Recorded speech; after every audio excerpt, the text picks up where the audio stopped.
चलिए, कैसे हैं आप लोग? आज का वीडियो हम लोग कल जो पिछले क्लास में पढ़े हुए थे, जाति प्रथा एवं श्रम विभाजन, उसका पर्सनाली जब हम लोग चालू किए थे तो उसमें का 1, 2, 3 प्रश्न का आंसर कल हम लोग कर लिया है। आज हम लोग हल करने वाले हैं प्रश्न 4। चलते हैं, देखिए प्रश्न में दिया है कि जाति भारतीय समाज में श्रम विभाजन का स्वाभाविक रूप क्यों नहीं कही जा सकती है। ठीक है, कहने का मतलब है कि जात के हिसाब से अगर आज के समाज में किसी व्यक्ति को कार्य के में बाधा दी जा रही है, उसको करने से रोका जा रहा है या उसको करने में उत्साहित किया जा रहा है, अगर कोई व्यक्ति मान लीजिए कि उसको करने में, मान लीजिए कि उसको काम करने में अपना रुचि है और आप कोई जा रहा है तो बोल रहे हैं कि ना वो काम छोड़ दे तो दूसरा काम करो, तो बताओ ये तो उसके श्रम के हिसाब से विभाजन हुआ। लेकिन जात के हिसाब से भी लोग आज बंटवारा करते रहे। कैसे? अगर कोई डोम है उसको सुपली मौनी मिलने का अधिकार है, उसकी परंपरा पूरे जात बीतते आ रही है, उसकी पूरा पीढ़ी, तो वो अगर पढ़ लिख लिया तो चाहेगा तो अगर चाहेगा तो लोहार या दूसरा काम भी कर सकता है, या वो दुकान भी कर सकता है, या बिजनेस कर सकता है, या किसी स्कूल में जाकर पढ़ा सकता है। पढ़ा लिखा है तो अपने पीढ़ी को बदल सकता है। तो इस पंक्ति में जो बी.आर. अम्बेडकर जो हैं उनका कहना है कि जाति भारतीय समाज में श्रम विभाजन का स्वाभाविक रूप इसलिए नहीं की जाती है क्योंकि आज के समाज में किसी भी व्यक्ति को है ना उसके श्रम के हिसाब से विभाजित न किया जाए, उसको जो मर्जी उसको करने का आदेश दिया जाए और हर व्यक्ति अपने पहचान, अपने क्वालिटी के अनुसार, अपने टैलेंट के अनुसार कोई काम को कर सके। ठीक है, तो चलिए आप लोग लिखिए आंसर इसका 4 नंबर का लिखिए। जाति भारतीय समाज में, तेज में लिखो, जाति हाँ आंसर लिखिए। 4 नंबर देख आंसर लिखिए। जाति भारतीय समाज में श्रम विभाजन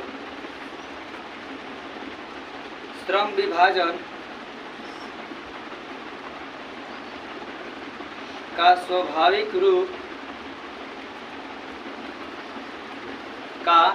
स्वाभाविक रूप इसलिए नहीं कही जाती है कि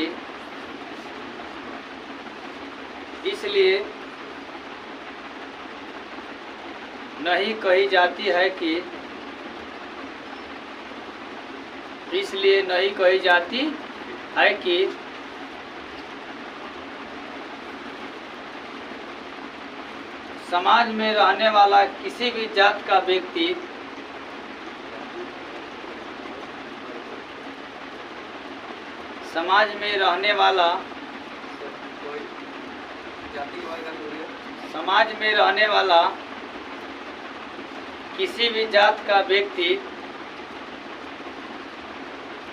किसी भी जात का व्यक्ति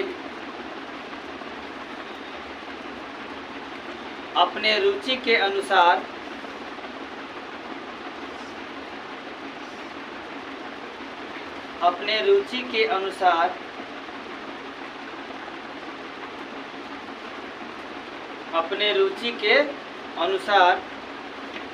पढ़ लिख कर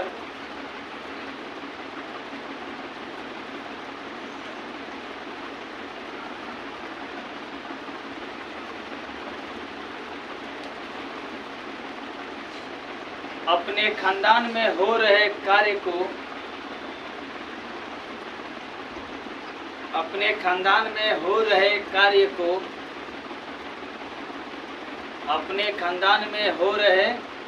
को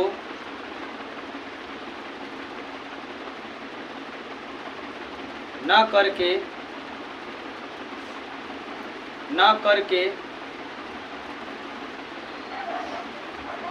करके अपने मनपसंद कार्य को कर सकता है।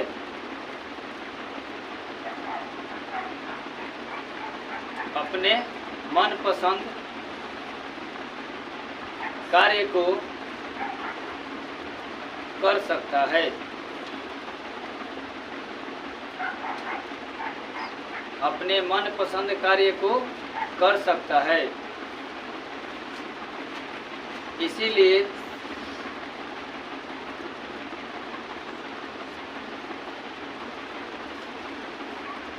भीमराव अंबेडकर जी का कहना है कि इसीलिए भीमराव अंबेडकर जी का कहना है कि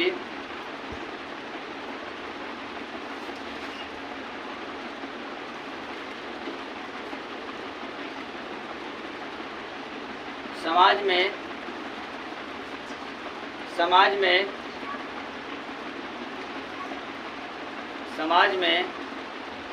किसी प्रकार का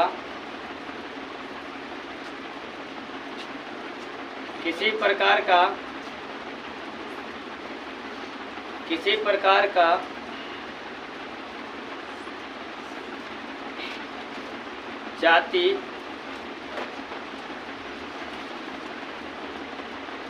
एवं श्रम विभाजन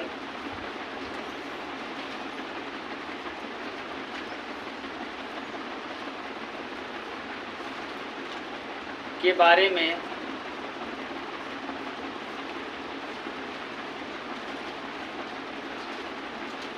गलत बात नहीं की जाए,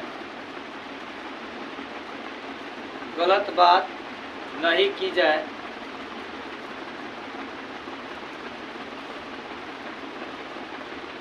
जिससे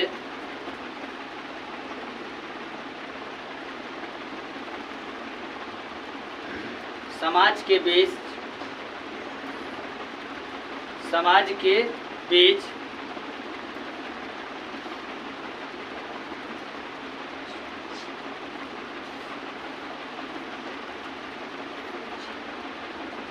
समता,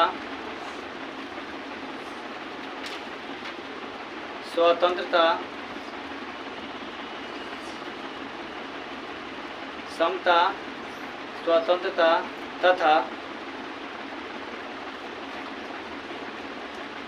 भाईचारा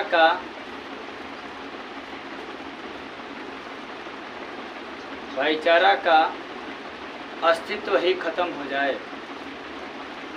अस्तित्व ही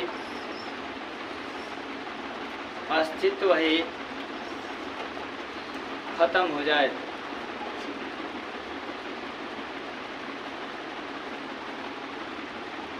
अस्तित्व ही खत्म हो जाए। हो गया। चलिए 5 नंबर क्वेश्चन जो है अगला बोल रहा है, जाति प्रथा भारत में बेरोजगारी का एक प्रमुख और प्रत्यक्ष कारण कैसे बनी हुई है। देखिए आज के समाज में आपसे बात बोला गया है, हर एक क्वेश्चन में इसका कहीं ना कहीं प्रत्येक क्वेश्चन एक दूसरे से क्या है, मिले हुए हैं। इस क्वेश्चन का भी एक बहुत बड़ा रोल है कि आज के समाज में हर व्यक्ति को या तो उसके जात के हिसाब से उसके कार्य को करने में मना कर दिया जा रहा है कि तुम फलाने जात के हो, ये काम मत करो, समाज उसको रोक रही है।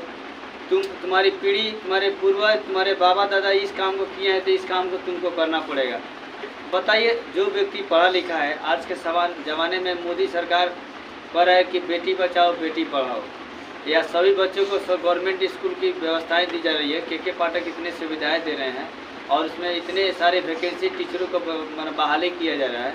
किस लिए? क्योंकि हमारे सरकार, हमारे भारत के बच्चा भी क्या करे, एजुकेशन से वंचित न रह जाए, यानी पढ़ा लिखा हो जाए। अब बताइए आज के दौर में अगर वो कोई भी जात का बच्चा अगर पढ़ लिख ले रहा है और उसको अगर आप अपने रुचि के अनुसार अगर वो डॉक्टर बनना चाहता है तो डॉक्टर बन लेगा, और उसके खानदान में अगर लोहा का काम हो रहा है, दर्जी का काम हो रहा है, तो वो बोल रहा है कि नहीं हम पढ़े लिखे हैं, दर्जी का काम नहीं कर सकते हैं। तो भाई उसका रुचि है, पढ़ा लिखा है, अगर डॉक्टर बनना चाहता है उसको डॉक्टर बनने को मैंने दिया जाए। तो समाज ऐसा रोक रही है जाति के धर्म पर, जाति के नाम पर कि तुम ये काम नहीं कर सकते हो। ये बात बिल्कुल गलत बात है, ठीक है। तो इसीलिए क्वेश्चन में बताया गया है कि अब एक बात बताइए, अगर उसको मना कर दिया जाएगा, उसका रुचि अगर टूट जाएगा तो वो तो काम नहीं कर पाएगा। बेरोजगारी के चक्कर कैसे होता है? ऐसा ही होता है, उसका जो रुचि है उसको काम नहीं करने दिया जाएगा। कहीं जा रहा है कोई काम करने, उसको मान लीजिए श्रम के हिसाब से उसको विभाजन कर दिया जा रहा है, उसको मन नहीं किया तो बेरोजगार बेचारा बैठा है घर पर। क्योंकि वैसे भी लोग हैं कि किसी कहने पर वो काम भी नहीं कर पाएंगे, क्योंकि वो जब उस कहीं जाएंगे और उसके जात और श्रम के नाम पर उसको विभाजन किया जाएगा, बंटवारा किया जाएगा, बांट दिया जाएगा, उसके चर्चाएं की जाएगी, तो उसको मन लगेगा करने में। इस प्रकार एक देखा जाए तो ये भी क्या है, हमारी बेरोजगारी की सबसे बड़ी क्या है, ये प्रथा चलती आ रही है। हालांकि इसे समाज के बीच नहीं होना चाहिए। चलिए तो इसका हम लोग क्वेश्चन लिखते हैं, है ना। लिखिए, इसका आंसर लिखिए। क्वेश्चन आप लोग पढ़े हैं, समझे हैं, तो इसका आंसर लिखिए। जाति प्रथा, जाति प्रथा, जाति प्रथा भारत में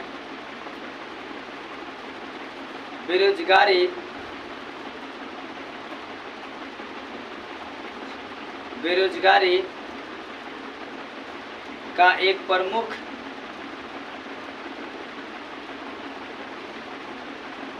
और प्रत्यक्ष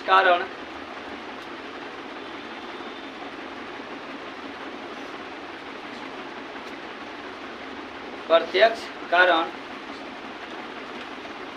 निम्नलिखित तरीकों से बनी है। निम्नलिखित तरीकों से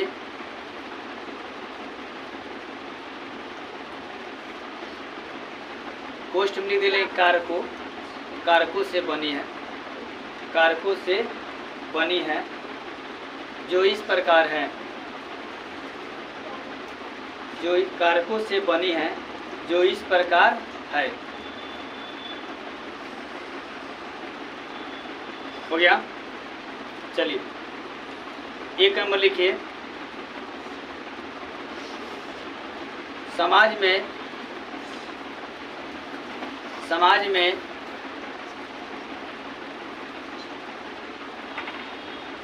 सभी व्यक्ति को समाज में सभी व्यक्ति को अपने रुचि के अनुसार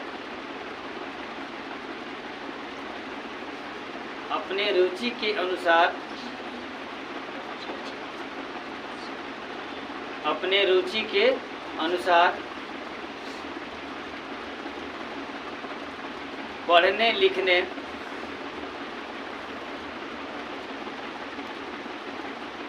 की स्वतंत्रता दी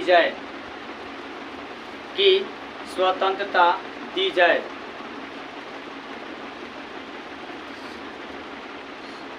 हो गया। लो लिख लिए। चलिए, 2 नंबर लिखिए। समाज के अंदर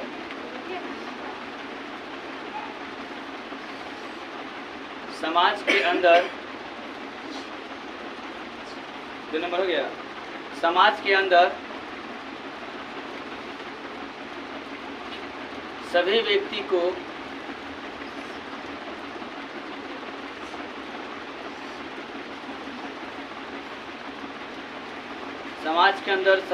को अपने टैलेंट के ऊपर, अपने टैलेंट के अनुसार लिखिए आप लोग, अपने टैलेंट के अनुसार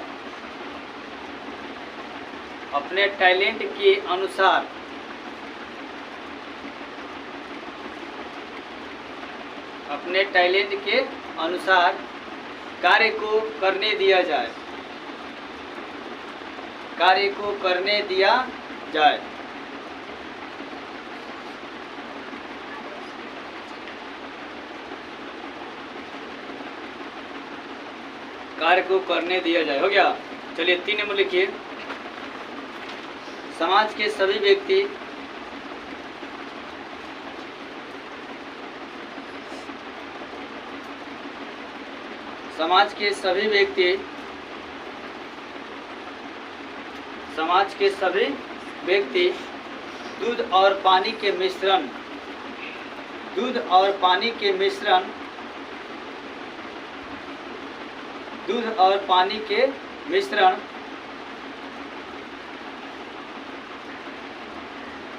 दूध और पानी के मिश्रण की तरह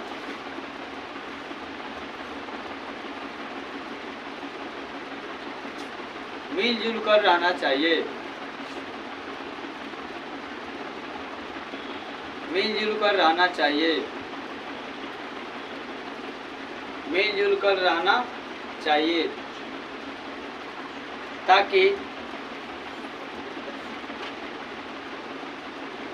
ताकि एक आदर्श समाज की निर्माण हो सके, एक आदर्श समाज की निर्माण हो सके।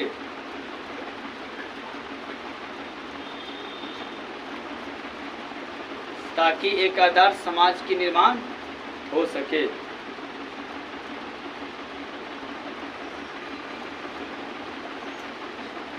4 नंबर लिखिए, समाज के सभी लोग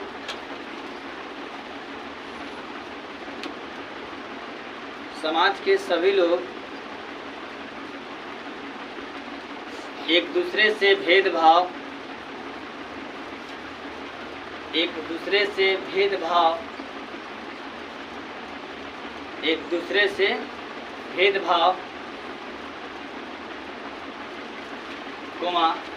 ऊंच नीच,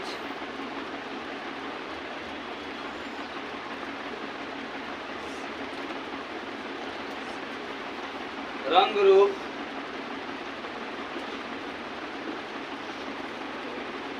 तथा जात पात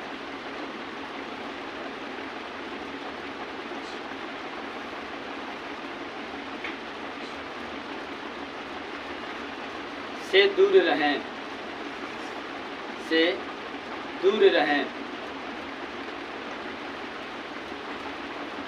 यानी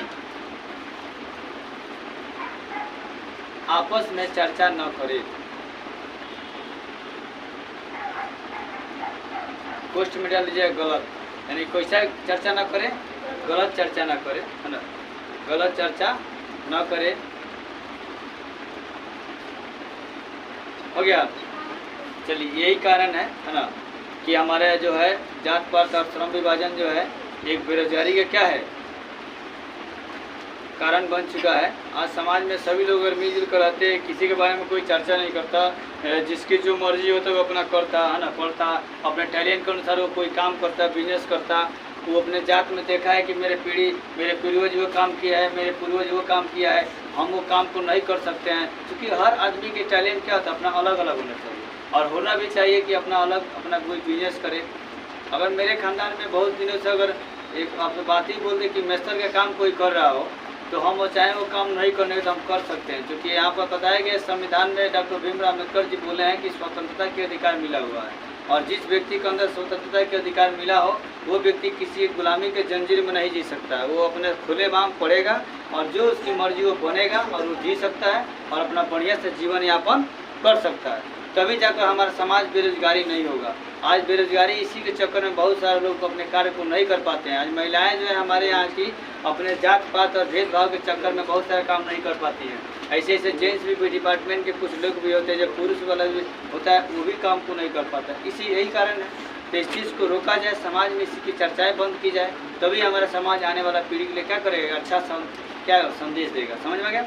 चलिए, क्वेश्चन नंबर जो है 6 बोला है कि लेखक आज के उद्योगों में गरीबी और उत्पीड़न से भी बड़ी समस्या किसे मानते हैं और क्यों? लेखक आज के उद्योगों में गरीबी और उत्पीड़न से भी सबसे बड़ी समस्या किसे मानते हैं? देखिए, आज अगर मान लीजिए कि कोई फैक्ट्री खुला है, कोई उद्योग खुला है, तो उसमें अगर चर्चाएं की जा रही है तो भाई वहाँ पर अगर किसी चीज़ की कमी है तो वहाँ पर वर्कर की कमी है।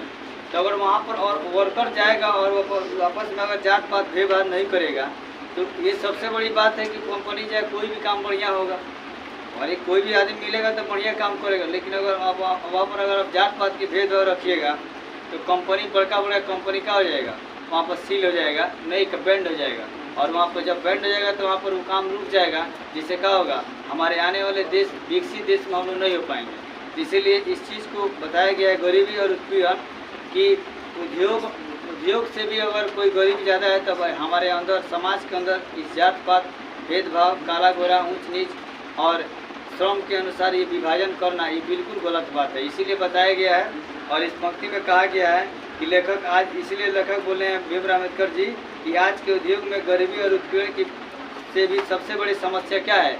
जाति प्रथा और श्रम विभाजन, यानी जात के हिसाब से किसी व्यक्ति को श्रम में बांट देना, कार्य में बांट देना। ठीक है, तो चलिए अपना आंसर लिखिए इसका। समझ गया ना इसका? बोलिए, समझ गया ना? चलिए, तो इसका 6 नंबर का आंसर लिखिए। देखिए, लेखक आज के उद्योगों में लेखक आज के उद्योगों में उद्योगों नहीं आएगा, उद्योगों में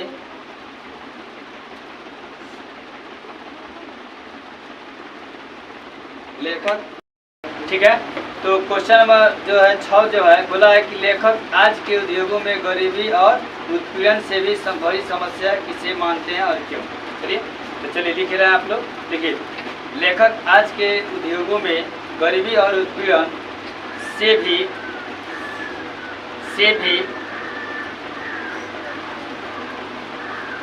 बड़ी समस्या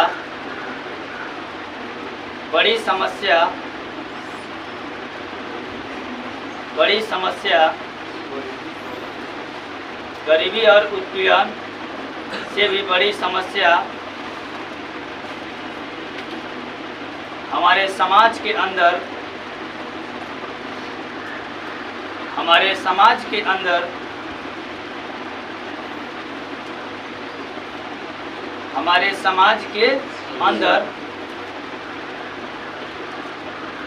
हुए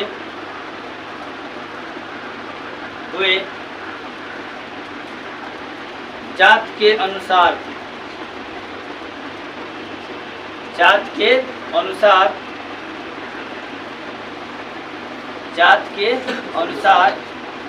कार्य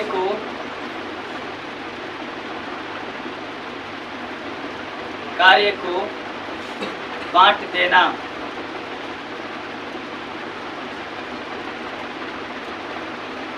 और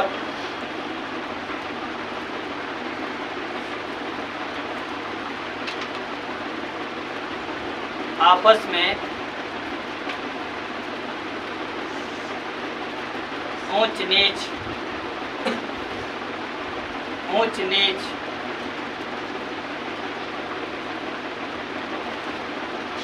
रंग रूप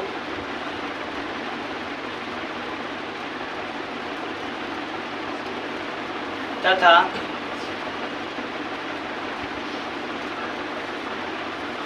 जात पात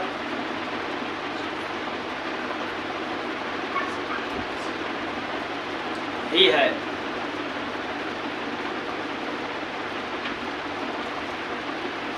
लेखक का ऐसा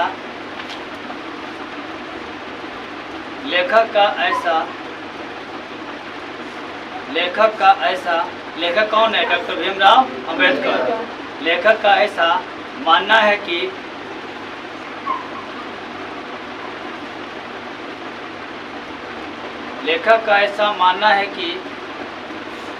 हमारे समाज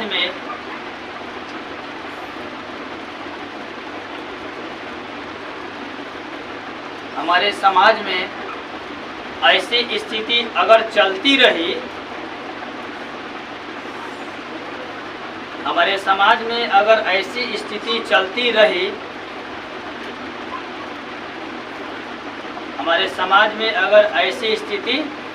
चलती रही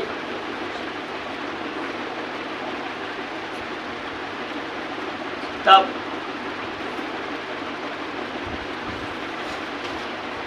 आने वाली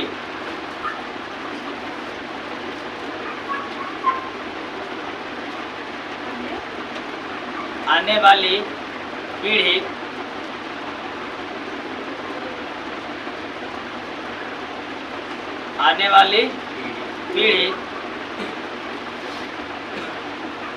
अपने सभ्य समाज की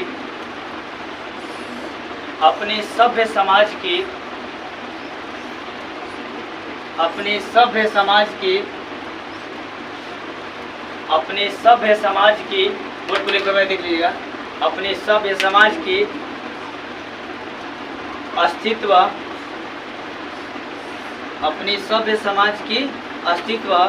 खो बैठेगा।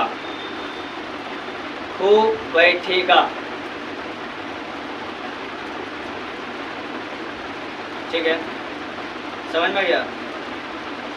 चलिए, अब अगला क्वेश्चन जो है 7 नंबर बोला है कि लेखक ने पाठ में किन प्रमुख पहलुओं से जाति प्रथा को एक हानिकारक प्रथा के रूप में दिखलाया है। देखिए, जाति प्रथा को एक हानिकारक प्रथा इसलिए बताया है क्योंकि देखिए, आज दूध जो है और पानी जो है एक साथ अगर रहता है तो मान लीजिए कि वो नई पहचान में आता है कि दूध कितना है, पानी कितना है।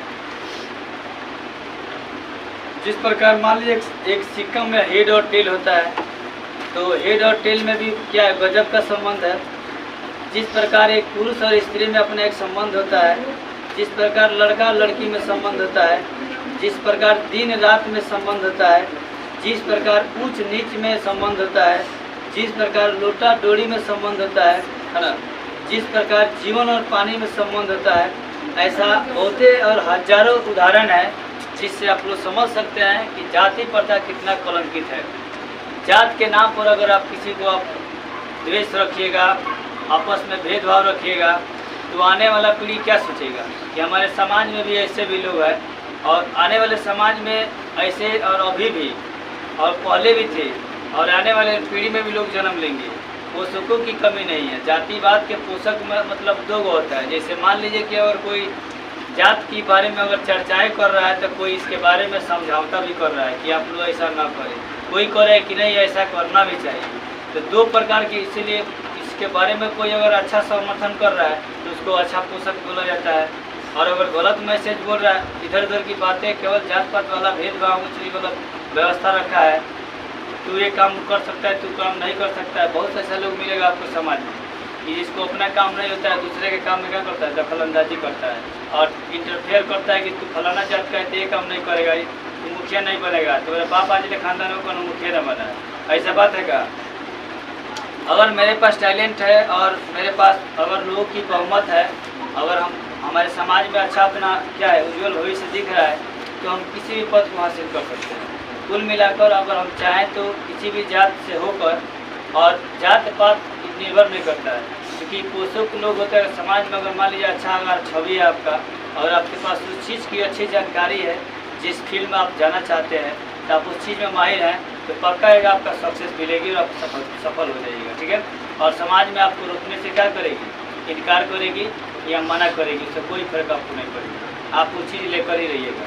इसलिए आप किसी भी फील्ड में जाइए, एक सच्चे लगन से रहिए, और कहीं भी रहिए बिना निष्पक्ष किसी की बात कहे, किसी की जात की बात कहे, किसी के काला रंग गोर रंग, उससे क्या फर्क पड़ता है।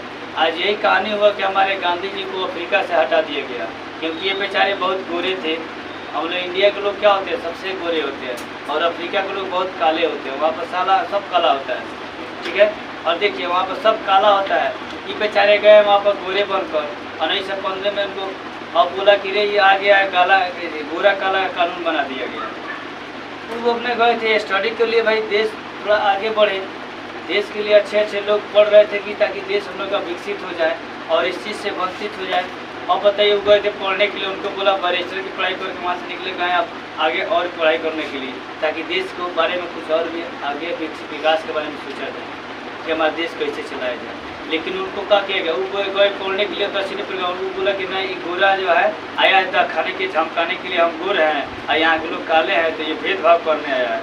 अब देखो उधर एक नंबर के जो समाज का जो नौकरा वाला था, लखोर आदमी जिसको कहा जाता था उस समय के, जो जिसको आप कह सकते हैं चुमला ना होता है, इधर उधर की बातें करता है, वो बेचारा सब उसको इतना फोड़ा कि जाकर अफ्रीका वाला उसको ट्रेन के बोगी से ढहा दिया।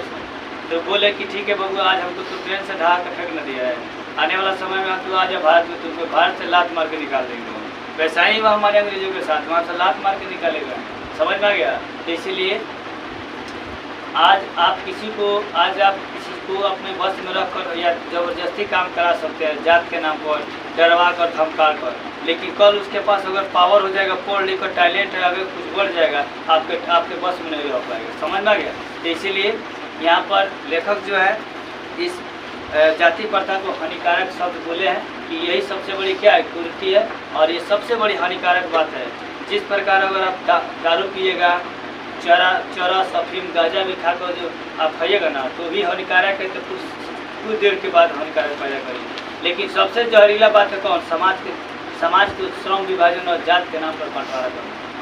क्योंकि यह धरती पर सब लोग आए हैं, अकेले जाएंगे, अकेले सबको मिलजुल कर रहना चाहिए, लेकिन ऐसा समाज हमारा रहने वाला, क्योंकि समाज में पोषकों की कमी नहीं है। एक से एक कुतुआ क्या है, कुकुर है सब, जो समाज को बिगाड़ कर रख देगा। चलिए ठीक है, इसी के साथ हम लोग समय न गंवाएं और इस क्वेश्चन का आंसर लिखे। लेखक ने पाठ में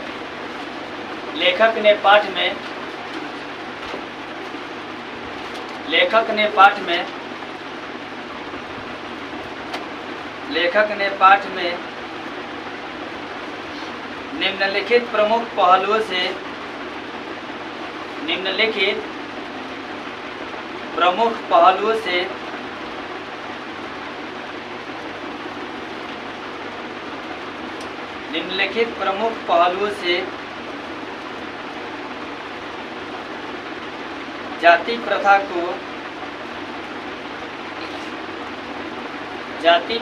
को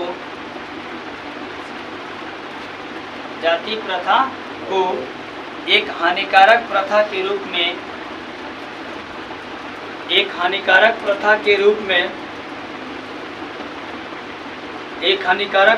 रूप में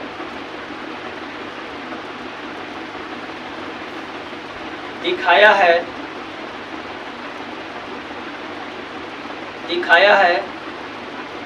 जो इस प्रकार है।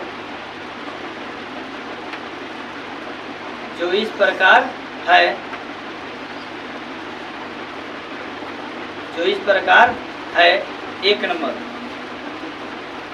सब लोग लिख रहे हैं, एक नंबर है, हो गया। देखिए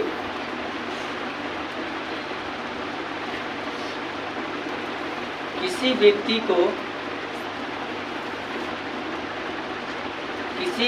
को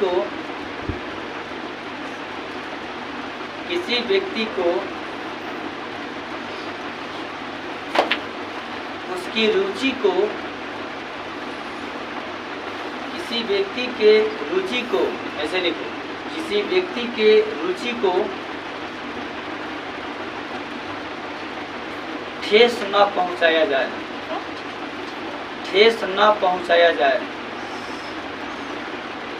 किसी व्यक्ति के रुचि को ठेस न पहुंचाया जाए। यानी कहने का मतलब है, उस व्यक्ति की अगर रुचि है डीएम बनने की, तो उसको डीएम बनने का दे दिया जाए। भैया समझ में आ गया। समाज में वैसे कुछ लोग हैं जो गलत मैसेज करते हैं। अगर कोई आदमी पढ़ लिख और अगर आगे कुछ करके टैलेंट कर सकता है, टैलेंट है उसमें, तो उसको टैलेंट ही दिया जाए। अन्यथा उसको रोकने की आप कौन होते हैं? वो अपने भाग से जन्म लिया है, अपने बढ़िया से पढ़ेगा लिखेगा, डीएम बनेगा, एसडीएम बनेगा, कलेक्टर बनेगा, प्रधानमंत्री बनेगा। जैसे कि आपके सामने वर्तमान प्रधानमंत्री पीएम जो है नरेंद्र दामोदर दास मोदी हैं। वो अपने टैलेंट से किसी दिन कहा गया चाय बेचा करते थे, आज हमारे देश का प्रधानमंत्री बने हैं। क्या उसमें किसी का बाप का टैलेंट लगा हुआ है? वो अपने कर्म से वहाँ तक पहुँचे हैं। तो हर इस जात से कोई मतलब नहीं, एक इंसान को उसकी कर्म को उसको छोड़ दिया जाए कि वो व्यक्ति कर्म करे और अपने टैलेंट को दिखाए और पूरी दुनिया में अपने टैलेंट को असर दिखाए। समझ में आ गया? आप टैलेंट होकर किसी काम को उतना करिए जो समाज में सबको आपको अच्छा करे, वो टैलेंट कीजिए। वो टैलेंट नहीं कि खूब टैलेंट हुए किसी को गोली मार दीजिए, असंभव। ये टैलेंट ठीक नहीं है। टैलेंट हुई कि समाज में कुछ अच्छा कीजिए, अच्छा बात बोलिए, अच्छा पढ़ लिख कर कुछ दिखाइए, ताकि पीछे आने वाली पीढ़ी जो है आपको देखकर याद करे कि मेरे फलाना भैया मेरे पढ़ लिख कर ऐसा काम किए। जैसे आज खान सर देखिए पूरे दुनिया में क्या कर रहा है, आज पूरे दुनिया में नाम बता रहा है ना, उनके विश्व कुल गुरु के नाम से जाना जाता है। तो वो भी गुरु हैं, वो भी किसी से पढ़े होंगे, आज जलवा दिखा रहे हैं। तो जलवा सबको दिखाना है और आप भी वैसे बन सकते हैं, उतना ही नहीं उनसे बेटर आप कर सकते हैं, बशर्ते आप थोड़ा स्टडी कीजिए। ठीक है, चलिए ठीक है। 2 नंबर लिखिए, किसी व्यक्ति को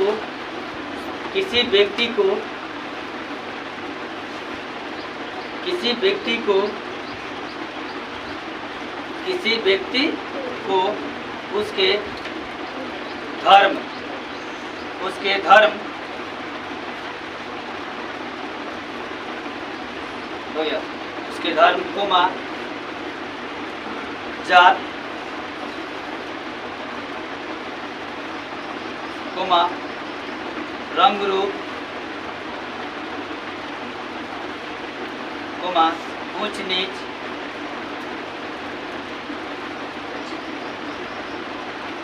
के आधार पर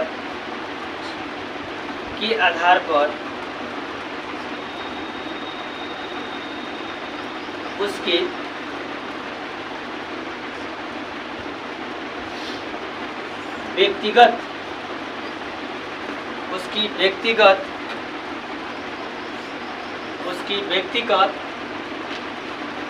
व्यक्तिगत हो गया एनर्जी को माना ऊर्जा को ठेस न पहुंचाया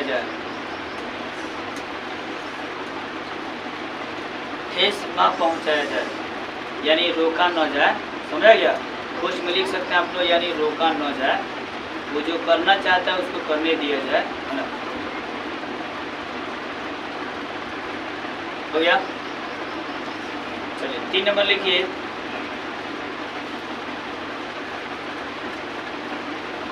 डॉक्टर भीमराव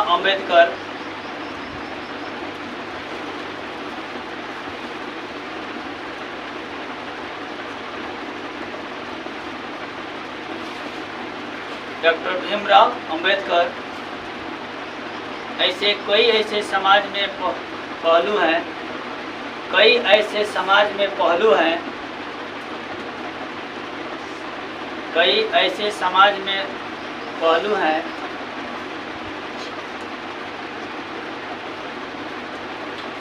जिसको लेकर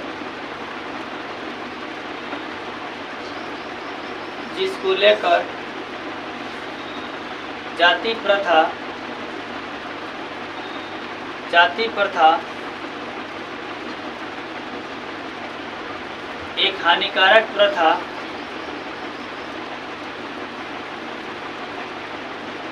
जाति प्रथा को डाल दीजिएगा, जाति प्रथा को हानिकारक प्रथा, जाति प्रथा को एक हानिकारक प्रथा के रूप में दिखाए हैं,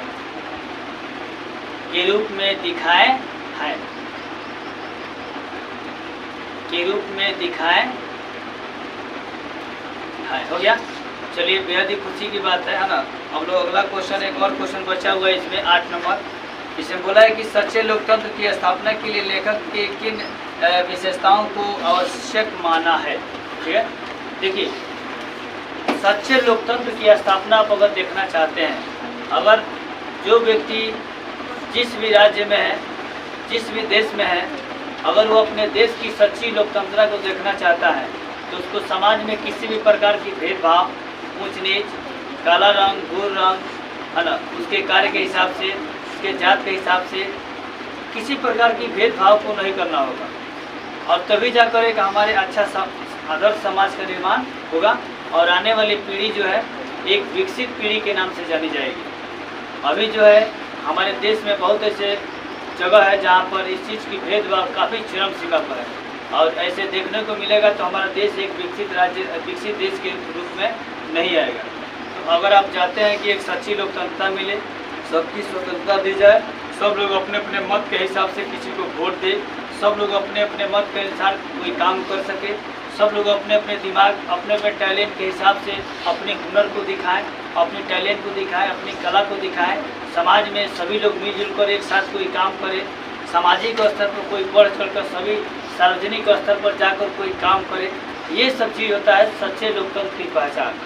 हमारी लोकतंत्र है, हम लोग किसी भी नेता को चाहेंगे तो हटा सकते हैं और चाहेंगे तो जिता सकते हैं, लेकिन कोई भी दुनिया में कोई भी हासिल प्रधानमंत्री का हो, राष्ट्रपति का हो, मुखिया का हो, कोई भी हो, एक होता है डिग्री वाइज नौकरी जो हासिल की जाती है, एक होता है कि लोकतंत्र की पहचान होती है।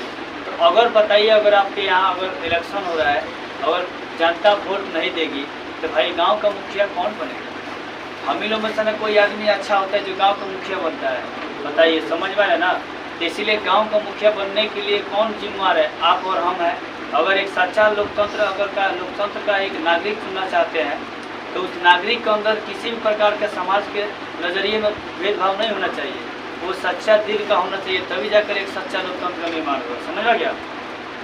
तो इसीलिए अगर आप सच्चा लोकतंत्र का निर्माण करना चाहते हैं तो सभी व्यक्ति, कोई भी व्यक्ति को आप चुने किसी भी पद के लिए, वो व्यक्ति ईमानदार होना चाहिए और उस व्यक्ति के अंदर फूट फूट कर समाज की अच्छी स्वतंत्रता, समता और भातृत्व और क्या भाईचारा की भावना क्या रहे अंदर भरी रहे, ताकि उससे उसको देखकर हमारे समाज क्या सके सुधर सके। और एक सच्चा नेता ही अपने देश का अपने भविष्य होता है और एक सच्चा नागरिक होना भी जरूरी है। हर नागरिक को भी ये पहचान में होना चाहिए कि हम लोग अपने जहाँ भी रहे हम लोग सच्ची दिल से कोई काम करें और एक सच्चा किसी का अधिकार मिलना चाहिए। आज के डेट में समाज में सच्चा नागरिक को अधिकार नहीं मिल पाता है ना, अधिकार है किसी को। बताइए आज गांव समाज में देखिएगा कि जिसको घर नहीं है, जिसको समझिए कि उसको रहने के लिए घर नहीं, जो झुग्गी झोपड़ी में गुजारा कर रहा है, आज घर है कल आने कस के तूफान उधिया के ले चला जाएगा। वैसे लोग कि हमारे नेता जो बनते हैं मुखिया, उनका क्या करते हैं, उनको घर नहीं पास करते हैं। और वैसे लोग घर मिलेगा जिसको 3 बिल्डिंग पहले से है, उसकी 1 बिल्डिंग और एक्स्ट्रा गवर्नमेंट दे रही है, उसको 4 बिल्डिंग हो गया। और समाज में उसको इंदिरा आवास मिल रहा है जो 65 वर्ष का नहीं है, उसको नहीं मिल रहा है। उसको मिल रहा है जो 25 से 30 वर्ष का एज है, उसको 40 वर्ष एज है, इसका 50 वर्ष एज है, उसको मिल रहा है। तो समाज में देखिए नेता को भी अपना एक पहचान होनी चाहिए। अच्छा नागरिक हुआ है, समाज के जिस काम के लिए आपको चुना गया है भैया, प्रधान बनाया गया है, तो आपको ये जिम्मेवारी होनी चाहिए कि समाज में कुछ ऐसा काम करें ताकि आने वाली पीढ़ी आपको एक और अभी मैसेज मौका मिले और अगली बार भी आपका मौका मिले और आप उस पद को हासिल कर सकें। तो इसीलिए सभी से गुजारिश है, जितने भी हमारे अधिकारी बंधु जो भी बने, किसी भी फील्ड का हो, चाहे वो टीचर क्यों ना हो, चाहे वो मेस्टर क्यों ना हो, वो किसी भी पद को आप हासिल करें, आप इस फील्ड में मास्टर रहें और इस फील्ड की अच्छी नॉलेज जिसकी स्वतंत्रता देने को हो, जिसकी काम को देने वाला है उसको काम को दिया जाए, ठीक है। क्योंकि जो सच्ची उस लायक है उसको लायक को दिया जाए, तभी जाकर हमारा एक सच्चा लोकतंत्र का निर्माण होगा। लोकतंत्र का मतलब होता है लोगों के द्वारा चुना गया शासन लोगों पर ही किया जाता है और लोगों के लिए ही किया जाता है। इसीलिए अब्राहम लिंकन जो अमेरिका के 45वें राष्ट्रपति थे, उनकी परिभाषा है लोकतंत्र की। इसको लोकतंत्र को इंग्लिश में डेमोक्रेसी बोला जाता है, ठीक है। लोकतंत्र जहाँ लोगों की स्वतंत्रता दी गई हो। बताइए हमारे यहाँ स्वतंत्रता है, यहाँ पर जब इलेक्शन आता है तो किसी को धमकी दी जाती है मेरे को वोट देना है, 10 रुपये दी जाती है मेरे को वोट देना है, उसको एक मुर्गा का टंगनी दिखा दिया जाता है कि मेरे को वोट देना है, उसके एक खस्सी का नली दिखा दिया जाता है कि मेरे को वोट देना है। भैया उसी चक्कर में वो आदमी क्या होता है, गलत फिसल जाता है। अब एक बात बताइए, अब एक अच्छा समाज, आदर्श समाज का निर्माण करना चाहते हैं तो किसी भी नेता को आप चुनिए तो उससे उस नेता से वंचित रहिए। उसको क्या गर्ज है, आप बताइए खाने के लिए पीने के लिए आप चुने हैं, ताकि एक अपनी आवश्यकताओं को पूर्ति करने के लिए चुने हैं। आप जिस चीज़ की कमी है आपको, आप अदालत तक नहीं पहुंच पाते हैं, आप ब्लॉक स्तर को नहीं पहुंच पाते हैं, आप उस जगह पर नहीं पहुंच पाते हैं जो आपसे कोई काम नहीं हो पाता है डायरेक्ट, उसके ना चुने कि नेता बनाएंगे एक हम जो अच्छा होगा वो मेरे काम को कराएगा। जैसे मेरी माँ 45 वर्ष 50 वर्ष के, अभी मान लीजिए 60-65 वर्ष के हो गई है, उसको वृद्धा पेंशन नहीं है, तो उसको ना इसीलिए ना चुने भैया कि मेरे पास आपके पास जाएंगे तो मेरे माँ का वृद्धा पेंशन पास करा दीजिएगा। और मेरी माँ बूढ़ा हो गई, 65 वर्ष की हो गई, 75 हो गई, 70 हो गई, 80 हो गई, कल मर भी गई, आज लिए वृद्धा पेंशन नहीं मिला। ऐसा इसलिए करके नहीं मिला है ना। समाज में उन गरीबों के लिए, उन दलितों के लिए, उन असहाय व्यक्ति के लिए आपको चुना गया है जो कि उनकी सच्ची ज़रूरत है। तो किसी की ज़रूरत की काम आइए, एक अच्छे अधिकारी बनिए, एक अच्छे देश के नागरिक बनिए, तभी जाकर एक सच्चे लोकतंत्र की व्यवस्था की जाएगी, ठीक है। तो ये अंदर सभी के अंदर होनी चाहिए। कुछ नेता आप ही लोगों से बनते हैं, हम ही लोगों से कोई बनता है, तो इसीलिए आप ही लोग जब बनाते हैं तो बनाने वाला अभिकारक होता है। अभिकारक आप लोग पढ़े हैं, रासायनिक अभिक्रिया जो भाग लेते हैं उसको अभिकारक बोलते हैं। तो जब एक अच्छा अभिकारक ही नहीं होगा तो भाई प्रतिफल कैसे होगा, उसका रिजल्ट क्या होगा। जब नेता के पीछे पीछे घूमेगा, मुर्गा टंगड़ी पर, खस्सी का टंगड़ी, मुर्गा का टंगड़ी पर जब डिपेंडेंट रहिएगा, उसके पैसा पर डिपेंड रहिएगा, तो इलेक्शन जीत जाएगा तो उसके बाद आपको टंगड़ी दिखाएगा, वो अपना टंगड़ी दिखाएगा, समझ में आ गया। और जिंदगी में आपको पाव लगवाएगा, जब कम से कम 5 बजे पाव लगवाएगा। तो इसीलिए भाई अब किसी नेता विशेष की बात नहीं बोल रहे हैं, हम एक समाज में बोला गया। हमारे भीमराव अम्बेडकर बोले हैं कि सच्चे लोकतंत्र की स्थापना के लिए लेखक किन विशेषताओं का अवश्य माना है। लेखक इसी के लिए व्यवस्था किया है कि सभी लोग एक दूसरे से मिलजुल कर रहें और समाज में एक अच्छे समाज, आदर्श समाज के लिए एक अच्छे करें, अच्छी सोच को विकसित करें, तभी एक अच्छे समाज का निर्माण होगा। इसलिए इसका आंसर लिखिए आप लोग, सच्चे लोकतंत्र। देखिए सच्चे लोकतंत्र की स्थापना के लिए, सच्चे लोकतंत्र की स्थापना के लिए, सच्चे लोकतंत्र की स्थापना के लिए, सच्चे लोकतंत्र की स्थापना के लिए लेखक ने निम्नलिखित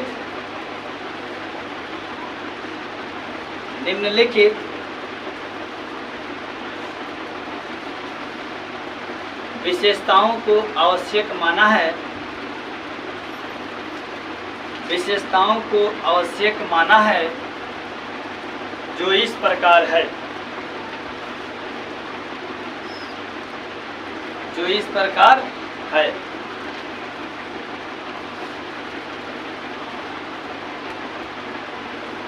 जो इस प्रकार है। हो गया। चलिए 1 नंबर लिखिए।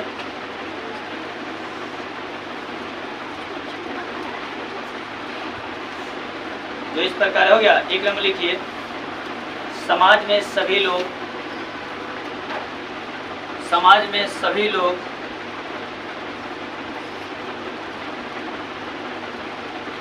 समाज में सभी लोग अपने अपने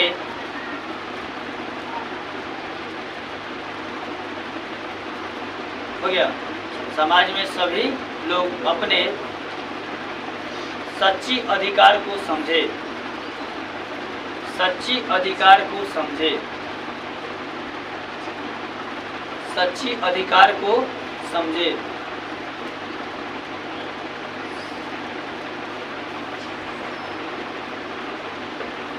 2 नंबर लिखिए। सभी लोग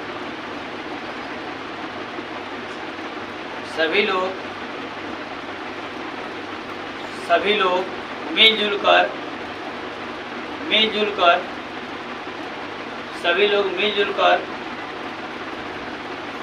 दूध पानी के मिश्रण के जैसा रहें, दूध पानी के मिश्रण के जैसा रहें, दूध पानी के मिश्रण के जैसा रहें।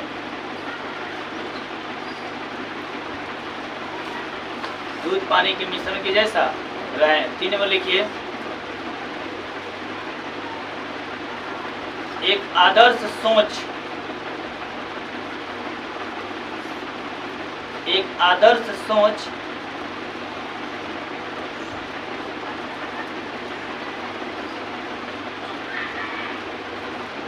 विकसित करे, एक आदर्श सोच विकसित करे, एक आदर्श सोच विकसित करे ताकि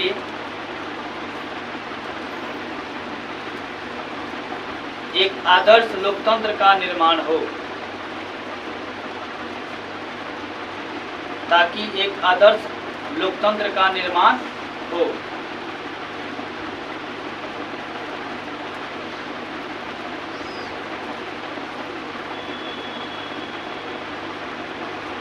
चार नंबर लिखिए। लेखक डॉक्टर भीमराव अंबेडकर के अनुसार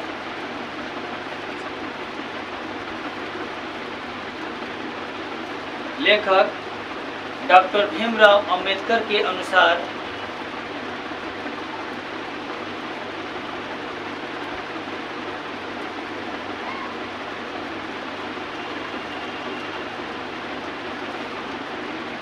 लेखक डॉक्टर भीमराव अंबेडकर के अनुसार समाज के सभी व्यक्ति को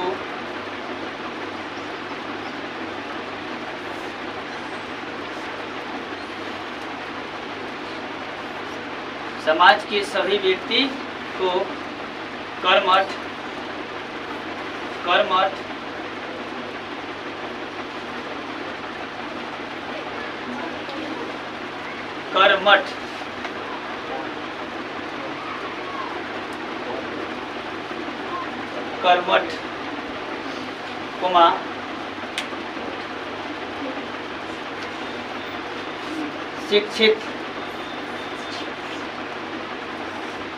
शिक्षित कोमा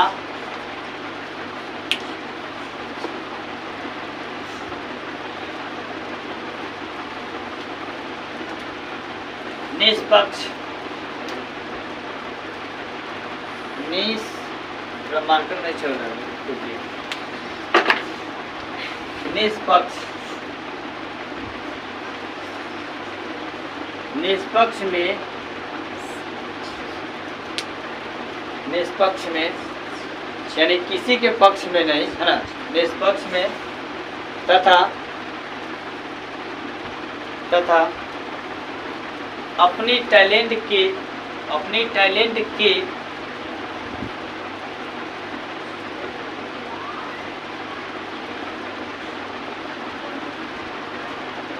अनुसार ही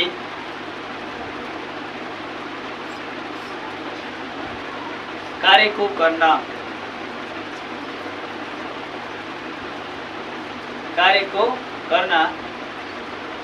इत्यादि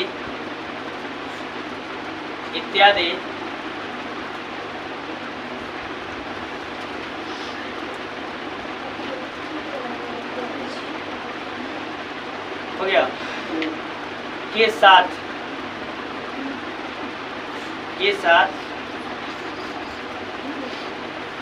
जीवन यापन करना चाहिए, जीवन यापन करना चाहिए।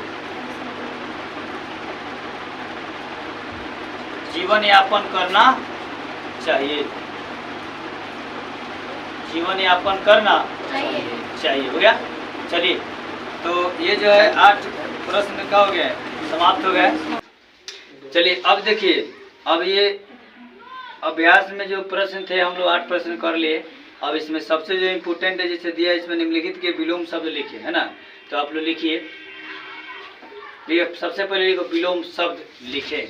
आप लोग एक अंडरलाइन कर दिए लिखकर, और 1 नंबर में जैसे दूसरे किसका विलोम में लिखना है ना, तो 1 नंबर लिखो सभ्य, सभ्य तुलो लिखो, और तीर मार के लिखो इसका विलोम होता है असभ्य। सभ्य का विलोम क्या होता है? तो सभ्य में होता है अच्छा व्यक्ति, अच्छा पर्सन, अच्छा नागरिक, और असभ्य मतलब होता है वो सब काम समाज के हिसाब से उल्टा करने वाला, है ना। समाज में सब लोग जा रहा है पूरब की ओर तो जाएगा पश्चिम की ओर, है ना। इसको बोलते हैं असभ्य। सब समाज में सब लोग कह रहे ये काम नहीं करना चाहिए, तो कहेगा नहीं काम करना चाहिए, है ना। सब लोग कहेगा जनरेटर बुताओ, लाइन आ गई अब लाइन से काम करो, कहेगा ना लाइनों चलेगी जनरेटर चलेगा, तो हो गया असभ्य काम, है ना। तो ये हो गया आपकी, मैंने समझो कि उल्टे काम करेगा, समाज के हिसाब से नहीं करेगा।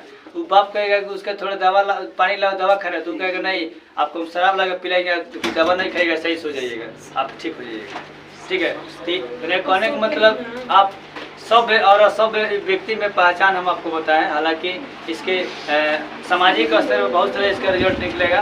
तो सभ्य का मतलब क्या होता है? अच्छा व्यक्ति, और सभ्य में क्या होता है? उल्टा होता है, विलोम क्या होता है? असभ्य। 2 नंबर लिखिए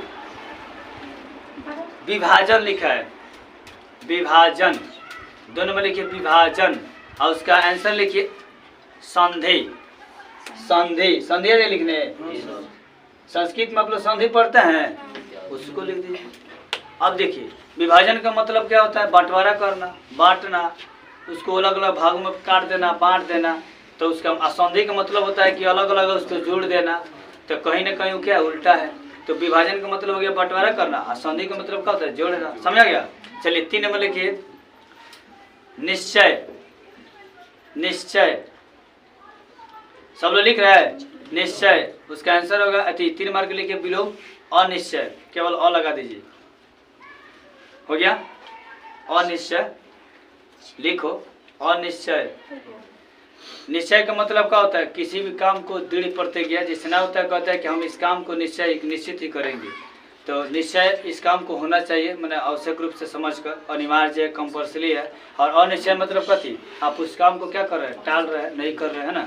चलिए 3 नंबर हो गया। 4 नंबर लिखिए ऊंच। और उसका विलोम होता है नीच। ऊंच का क्या होता है? नीच।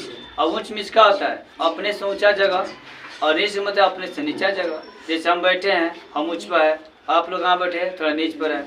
एगो ही हो गया मैंने थोड़ा दृष्टि में, और एक होता है पाठ के हिसाब से देखा जाए तो जात के हिसाब से ऊँच नीच वो है। हम ब्राह्मण हैं तो तू क्या है, तो मान लो कि राम है, तो हम पैठान है तो तुम बोलो क्या है। तो इसे लोग कहता है चर्चा करता है समाज में ऊंच नीच का, ये हो गया ऊंच नीच। तो इसीलिए ऊंच क्या होता है, नीच।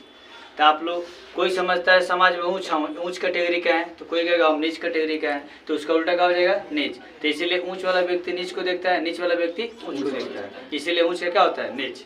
चलिए अगला नंबर दिया है स्वतंत्रता, हो गया। तो उसका आंसर होगा मैंने विलोम शब्द क्या होगा, परितंत्रता। परितंत्रता क्या होगा, परितंत्रता। स्वतंत्रता का मतलब सीखिए।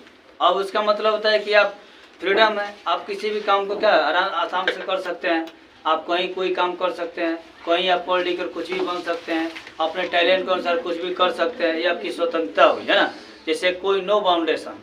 लेकिन परितंत्र का मतलब हो गया हम आपके दबाव में कहेंगे नहीं आप ये कर सकते हैं तो ये काम कीजिए, आपको ये काम नहीं करना है। ये बताइए हम किसी गुलाम है तो इसको गुलामी कह सकते हैं, गुलामी के बंधुआ मजदूर कह सकते हैं। तो इसीलिए स्वतंत्रता का मतलब होता है आदमी फ्रीडम पाए, अपने काम को खुलासा कर सके। लेकिन परितंत्र का मतलब होता है कि किसी के दबाव में आ जाना, ठीक है।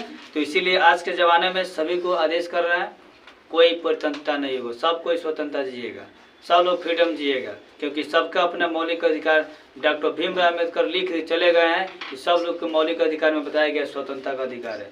सभी लोग खुलेआम जी सकता है, खुलेआम किसी को गाली दे सकता है। लेकिन बात यह है गाली क्यों देगा इसको जाहिर करना होगा। कानून में ये देता है कि आप विधियों को भी गाली दे सकते हैं, लेकिन ये बताया गया कि जब गाली दे दिए तो सबूत इकट्ठा कीजिए कि गाली क्यों दिए।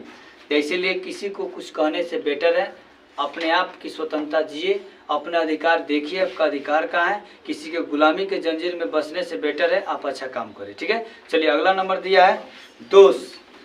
दोष है, दोष का होता है निर्दोष। दोष का क्या होता है, निर्दोष। निर्दोष जैसे कि मान लीजिए आज के समाज में अगर लोग अगर एक जगह 5 आदमी है, ठीक है, क्या है, और झगड़ा सब लोग कर रहा है, तो सब लोग क्या है, दोषी है। 5 आदमी क्या है, दोषी है। और मान लीजिए अलग से 2 आदमी आया, वो आदमी नहीं बोल रहा है, जैसे फॉरेन कंट्री से कोई आके नहीं बोल रहा है, तो क्या है, निर्दोष है। ऐसा कोई नहीं है। आप दोष और निर्दोष को समझिए। दोष का मतलब कि आप कोई गलती कर दिए, ठीक है।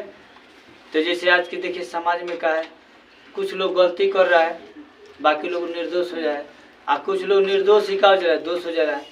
तो दोष कोई है तो मतलब गलती कर रहा है, तो उसको 2 लोग दोषी बोल रहा है, और दोषी का निर्दोषी हो जा रहा है। तो उसी समाज में रहने वाला व्यक्ति कुछ लोग दोषी है, कुछ लोग निर्दोषी है, लेकिन सभी लोग उसी कटघरे में चले जाते हैं, सभी लोग उसी रास्ते में चले जाते हैं जहाँ दोषी लोग जा रहे हैं।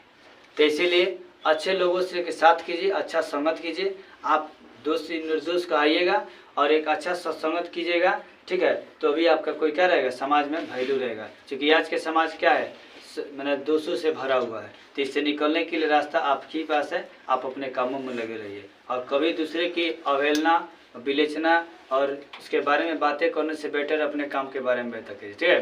तो इसलिए दोष और निर्दोष समझ गए। चलिए अगला नंबर है रक्षा, सजग। सजग, सजग हो गया, अजग हो गया, और लगा दीजिए या बीजग लगा दीजिए, दोनों होता है, बीजग या अजग। असजग, असजग हो गया। जग में क्या होता है, जग में क्या होता है, नहीं जानते आप लोग। जगत में क्या होता है, विश्व का क्या है, जगत कहिए, विश्व कहिए, संसार कहिए, सब क्या है, सब विलोम शब्द होता है, यदि पर्यायवाची शब्द होता है। इसीलिए सजग माने वैसा जग जहाँ के लोग क्या हैं, बहुत अच्छे हैं, उनके विचार अच्छे हैं। और विजग या अब सजग कहिए तो वहाँ के लोग क्या हो जाएंगे, मतलब थोड़ा उल्टा कैटेगरी हो जाएंगे। तो बहुत ऐसे एरिया आपको मिलेगा जहाँ लोग अच्छे बातें करेंगे, और बहुत ऐसे एरिया आपको मिलेगा जहाँ लोग बातें अच्छे नहीं करेंगे। वहाँ पर रहना भी आपके लिए क्या हो जाए, एक दिन के छोड़िए ना, 1 सेकेंड भी आप नहीं रह सकते हैं। अब बताइए तो कहीं धंगर टोली में चले जाइए, वहाँ पर सभी लोग क्या रहे, पी खा कर मस्ती रहेंगे, तो दिन भर कमाएंगे, शाम को एकदम डीजे बजा देंगे और दारू पी लेंगे, घूम मस्ती करने लगेंगे। तो वहाँ का माहौल क्या रहेगा, गड़बड़ हो जाएगा। आप वहाँ पर आना चाहिएगा। तो इसीलिए उन लोगों के पास उतना ज्ञान जरूर होना चाहिए, और गवर्नमेंट को वहाँ पर जरूर ध्यान देनी चाहिए कि वहाँ पर थोड़ा एजुकेशन की कमी है, और उसको एजुकेशन देकर वहाँ के लोगों क्या रक्षा किया जाए। समझ में आ गया। तो इसीलिए सजग और विजग समझ में आ गया। जिस माहौल, जहाँ का माहौल अच्छा हो उसको सजग बोलते हैं। जहाँ का माहौल ठीक ठाक थोड़ा नहीं है वहाँ क्या हो गया, असजग हो गया, यानी बीजक हो गया। समझ आ गया। चलिए अगला नंबर दिया है रक्षा। रक्षा, रक्षा हो गया, इसका आंसर होगा अरक्षा। हो गया। रक्षा का मतलब क्या हो गया, आप देखिए किसी के बचाव करना, तो किसी के बचाव आज के ज़माने में करना छोड़ दीजिए भैया, आप अपना रक्षा कीजिए। अपना रक्षा नहीं कीजिएगा तो सुरक्षा कोई देने वाला। आज गवर्नमेंट केवल पुलिस प्रोटेक्ट रखी है कि आपकी सुरक्षा देगी, लेकिन पुलिस सब काम करेगी, पुलिस आपको सुरक्षा देगी। समझ में आ गया। आपको बताया गया था थाना और दुर्गा साहब का आपका फुल फॉर्म बताए न थे, बल था बल नहीं था। तो आज के डेट में क्या है, घूसखोरी हो या हो गया है, पैसा दीजिएगा तो बल आप था से ना हो जाइएगा। और दुर्गा जी कहेंगे दो और रो चाहे गाँव, तो ये कंडीशन है। तो इसीलिए आप आज के डेट में अपना रक्षा खुद कीजिए, आपका कोई सुरक्षा नहीं करेगा। अपना रक्षा कीजिए, और रक्षा और रक्षा मतलब कोई रक्षा करने वाला नहीं है। तो इसीलिए रक्षा का विलोम शब्द क्या होता है, और रक्षा, यानी आप अपना प्रोटेक्ट खुद कीजिए। मतलब खुद कैसे कीजिए, किसी के बारे में मत बोलिए, किसी को ऊंच नीच मत कहिए, किसी को जात पात के नाम पर उसको भेदभाव मत कीजिए, किसी के धर्म को मत हंसिए। आप जिस धर्म में है उस धर्म की बड़ाई कीजिए, दूसरे धर्म को भी बड़ाई कीजिए, तब ना समाज में आपको लोग अच्छा कहेगा, तब आपको लोग सुरक्षा करने वाला ही मिलेगा। अन्यथा कोई आपको रक्षा नहीं करेगा। अपना खुद कीजिए, सेल्फ प्रोटेक्ट रखिए। सेल्फ प्रोटेक्ट का मतलब होता है खुद अपने आप से अपनी रक्षा को करना। समझ आ गया। चलिए दूसरा होता है, अगर दिया है पूर्व निर्धारण।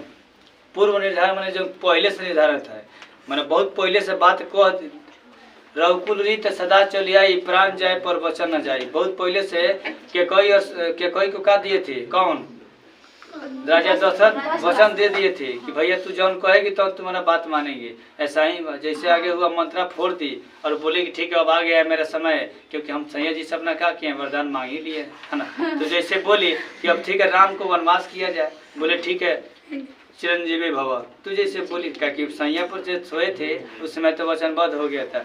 बोले रघुकुल रीत सदा चली आई प्राण जाए बर वचन न जाए, यानी तुम जैसे ही कहोगी वैसे करेंगे, क्योंकि पहले से क्या है हम वचनबद्ध हो चुके हैं। तो इसीलिए अब पूर्व निर्धारण मैंने पहले से कोई अगर काम निर्धारित कर दी गई है तो वो काम होना ही है, लेकिन उस चीज़ को आप रोकना चाहते हैं तो पर निर्धारण कीजिए। पर निर्धारण, देखिए पर निर्धारण क्या होता है, पर निर्धारण यानी बाद में आपका काम है तय करना, ये काम अब नहीं होने देंगे। समझ में आ गया। अगर आप राजा दशरथ से सीखना चाहते हैं तो आज से कोई भी शादीशुदा औरत है उसको आप कोई भी वचन मत दीजिए कि आपके तुम्हारे लिए हम आज 5 लाख का लहंगा खरीदेंगे। जैसे मान लीजिए वो लायक नहीं बनिएगा ना, और चढ़ जाएगा मुड़िए पर, कहेगी भाई अब तू खरीद के देखा, और तुमको कहीं ना कभी। इसीलिए किसी को आप वचन मत दीजिए कि आपके साथ ये काम करेंगे। दुनिया में सबसे बड़ा खतरनाक काम है किसी के साथ वादा करना। तो आप वादा किसी से मत कीजिए, वादा टूट जाता है। समझ आ गया। तो इसीलिए पूर्व निर्धारण कोई काम मत कीजिए और पर निर्धारण कीजिए। आज के बारे में सोचिए, आने वाला समाज अच्छा होगा। समझ आ गया। नंबर दिया कि निम्नलिखित के पर्यायवाची शब्द लिखें, यानी उल्टा पर्यायवाची शब्द मतलब होता है एक ही नाम का बहुत सारे नाम हो सकता है, मैंने एक ही चीज़ को बहुत सारे शब्दों में भी कहा जा सकता है जिसका सब अर्थ एक ही होता है। इसको समानार्थी शब्द के नाम से भी जाना जाता है, जिसका सब अर्थ समान हो। ठीक है। चलिए एक नंबर दिया है दूषित। एक नंबर का दिया है दूषित। दूषित का मतलब कथी हो गया, गंदा। क्या हो गया, गंदा। 3 मार्क के लिए गंदा हो गया, मतलब प्रदूषित कहिए, दूषित कहिए, ये समाज की दूषित बात है, ये गंदा बात है ना, किसी के बारे में आलोचना करना। समझ में गया। चलिए 2 नंबर लिखिए श्रमिक। श्रमिक, श्रमिक 3 मार्क के लिखिए। इसका मतलब होता है मजदूर, वर्कर यानी मजदूर। श्रमिक कहिए, मजदूर कहिए, है ना। चलिए अगला नंबर लिखिए पेशा। पेशा हो गया। लोग ना कल हमारी पैसा है, ये हमारा बिजनेस है, ये हमारा कारोबार है, ये हमारा जीवन है, यही से हम जिए नहीं। ठीक बनू। तो पैसा का मतलब हो गया धंधा है, ये हमारा पैसा है अनु। तो तू लोग कथी लिखेगा, तो तू ले काम करो ना। पैसा का मतलब लिख दो कथी, बिजनेस। क्वेश्चन में लिख देना कार्यशैली, मैंने इंसान के पेशा क्या होती है, कार्यशैली होता है।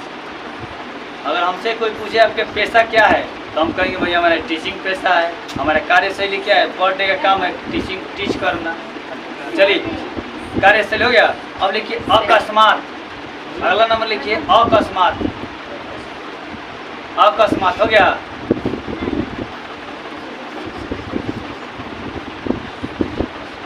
हो गया। जैसे मान लीजिए आप किसी को मर्डर कर चले हैं, आप कल पुलिस हो गया आपके दरवाजे से टांग कर आपको दिन दहाड़े लेकर भाग जाए, तो आपको ये जा हे भगवान ये अकस्मात मेरे साथ क्या हो गया, मतलब अचानक आपके साथ क्या हुआ, आपको पता नहीं था कि मर्डरवा क्यों था, पता नहीं है आपको, तो इसीलिए वही हुआ जो आप चाहे पढ़ के आए थे। तो इसीलिए अकस्मात का मतलब होता है अचानक। ठीक है, अचानक, अचानक कहिए, अकस्मात कहिए, इंग्लिश में इमीडिएटली कहिए, है ना। और बोले रहने दीजिए।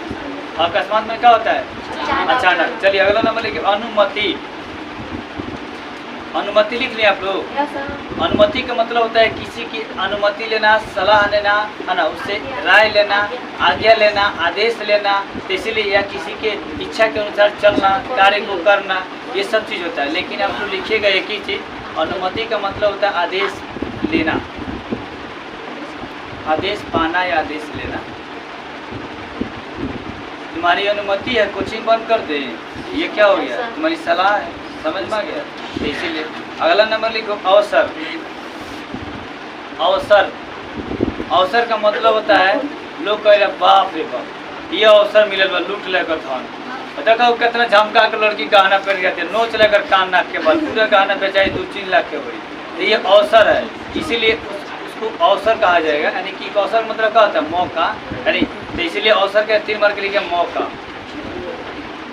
ये मौका मिलल बा जितना लूट लो, ये लूट आई फिर कल समय नहीं वापस आएगा, ये अवसर है। देखो अभी तो लोग अवसर मिला है, भगवान भी साथ दिया, लाइट आ गया, समझ में आ गया। चलो अगला नंबर लिखो परिवर्तन। परिवर्तन, परिवर्तन माने क्या होता है, बदलाव। जैसे परिवर्तन हुआ, आप लोग छोटे थे, किसी दिन आप लोग का अगर माँ बाप अगर जन्म देकर छोड़ दे तो कुकुर भी खा जाएगा उसको, कहे कि है ना, पढ़ा लिखा कर आपको बड़ा कर दिया, हाथ चला चौंगली चला कर मैंने कहा बड़का बना दिया और आप चलने वाले हो गए, तो आप कहते हैं my life is my wife. मेरी लाइफ के क्या है, मेरी wife my wife he my life, मेरी वाइफ ही मेरी ज़िंदगी है।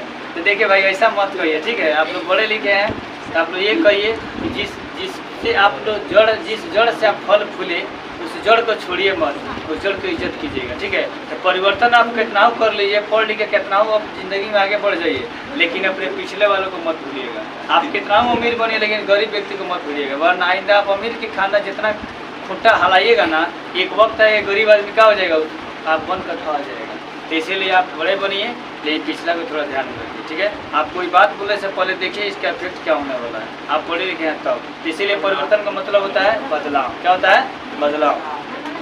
सम्मान, सम्मान का मतलब होता है किसी का इज्जत करना, आदर करना, है ना। तो देखिए आप सम्मान का मतलब आदर करना पहले लिख लीजिए। सम्मान का मतलब क्या होता है, सम्मान ना, सम्मान बनेगा वस्तु होता है भैया, सम्मान, मान, सम्मान। तो सम्मान मतलब क्या होता है, आदर करना, यानी किसी को इज्जत करना, इंग्लिश में इसको रिस्पेक्ट करना बोलते हैं। आप किसी को इज्जत कीजिएगा, किसी को उसकी मतलब समझिए, उसकी बातों को मानिएगा। जैसे मान लीजिए हम पढ़ा रहे हैं, अभी आप लोग का टाइम हो गया जाने का ना, आप लोग जा सकते हैं, लेकिन आप लोग से मेरा सम्मान करते हुए आप लोग लिखे हैं, या अपनी सम्मान करते हुए लिखे हुए आप इस सप्ताह के लिए। चलिए इसी के साथ आज के जो चैप्टर था जाति प्रथा श्रम विभाजन आज पूरी तरह से ख़त्म हुआ। और ऐसा ही मज़ेदार और इंटरेस्टिंग वीडियो पाने के लिए आप मेरे चैनल को सब्सक्राइब करें, और अगर अच्छा लगे तो आप अपने दोस्तों के साथ ज़्यादा से ज़्यादा शेयर करें, ताकि मेरा यह वीडियो मैंने बहुत प्यारे मेरे विद्यार्थियों के पास पहुँचे, और अच्छे से अच्छे मेरे विद्यार्थी मेरे सुना करें। और अगर इसमें कुछ गलती हो तो आप लोग छोटा समझ कर थोड़ा माफ़ कीजिएगा। और इस वीडियो में हम जो भी जाति प्रथा श्रम विभाजन में कुछ भी बात बोले हैं तो किसी के बारे में स्पेशल नहीं कही गई है, चैप्टर का आधारित हम बातें बोले हैं एग्जाम्पल के तौर पर। चलिए तब तक के लिए मिलते हैं फिर अगले